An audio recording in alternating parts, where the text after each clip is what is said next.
ఆడపిల్లను కన్నవాళ్ళు అప్పటిదాకా ఎవరో తెలియని ఓ వ్యక్తి కాళ్ళు కడిగి కన్యాదానం చేస్తారు. ఊర్లో గొప్పగా తిరిగే తండ్రి అల్లుడి మాటకు బానిస అవుతాడు. ఎందుకంటే వాళ్ళింట్లో తన కన్నపేగు ఉంది కాబట్టి. అన్నదమ్ములు ఎంత పౌరుషం ఉన్నా పక్కన పెట్టి బావను ఓ హీరోలా చూస్తారు.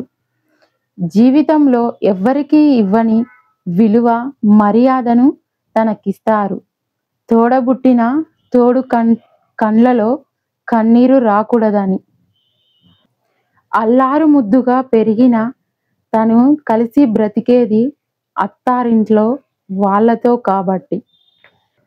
రక్త సంబంధం అనేది బంధం కోసం ఏం చెయ్యడానికైనా సిద్ధపడుతుంది అని ఓ అమ్మాయి తన ఫ్రెండుతో ఇలా అంటుంది.